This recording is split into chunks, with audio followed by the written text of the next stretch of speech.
Le sanctuaire de Fatima, mémorial de la présence de Dieu.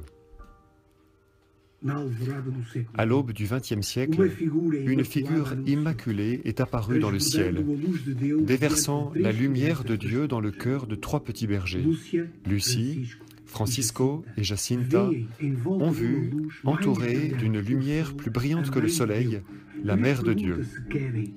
Elle leur demande s'ils veulent, par leur vie, conduire le monde à la conversion. Telle une école dont la maîtresse était la Vierge Marie, une relation d'accompagnement progressif a commencé le 17 mai 1917, s'approfondissant de mois en mois jusqu'au 13 octobre, quand 70 000 personnes se sont trouvées en présence d'un phénomène connu sous le nom du miracle du soleil. D'après les témoignages de l'époque, à l'heure de l'apparition, le soleil tourna en mouvement concentrique et multicolore, signe qui fut compris comme la confirmation de ce qu'avait dit Notre-Dame du Rosaire les mois précédents. En plus de demander, de prier et de promettre la paix, la Vierge Marie révéla un secret composé de 3 parties et qui conduit les enfants à être apôtres d'un message qui continue à assurer la présence de Dieu dans le monde d'aujourd'hui. Francisco mourut en 1919 et Jacinthe l'année suivante. Lucie a vécu jusqu'au passage dans le XXIe siècle, laissant le récit dans ses mémoires de tous les événements qui, à partir de Fatima, rappellent au monde entier l'évangile du Christ. En 2009, les 2 voyants les plus jeunes ont été béatifiés et placés sur le grand chandelier de l'église comme 2 lumières que Dieu a allumées pour éclairer l'humanité. Après les apparitions, Fatima est devenue un des lieux les plus importants du catholicisme contemporain. De tous les continents, de tous les lieux, de tout contexte social et culturel, des milliers de personnes viennent régulièrement en pèlerinage au sanctuaire de Notre-Dame du Rosaire de Fatima, attirés par un message qui, à travers le cœur immaculé de Marie, leur parle de Dieu, de la paix, de la grâce et de la miséricorde. Le sanctuaire qui est né ici s'est rapidement développé pour accueillir tout le monde, comme le fait le cœur de Marie qui est un refuge.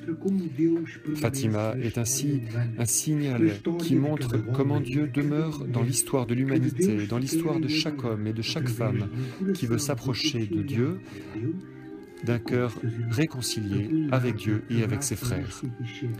La grâce est réservée à ceux qui arrivent dans ce lieu marqué par le cœur du Christ et par le Christ limpide de son amour, la grande croix que les doigts de celui qui prie le chapelet a comme objectif.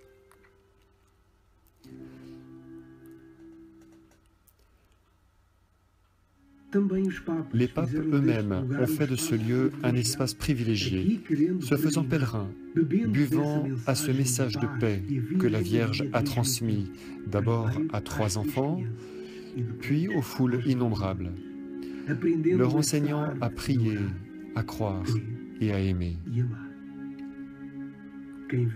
Qui est venu à Fatima, bien que la vie ait repris son cours, garde Fatima dans son cœur, dans ses actions et dans sa vie quotidienne, et continue à expérimenter le fruit de la prière dans la souffrance, dans la grâce qui nous arrache des larmes, dans les sourires offerts en témoignage et dans les peines qui sont espérance gravées au cœur et dans le regard.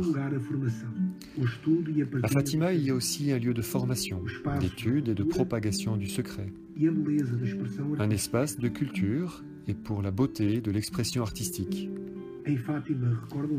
Fatima se souvient de ce qui s'est passé et se projette dans le futur.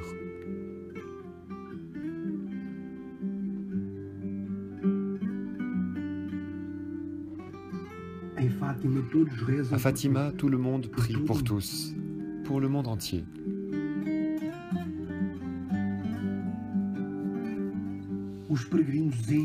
Les pèlerins se remplissent de lumière pour la faire déborder dans leur vie.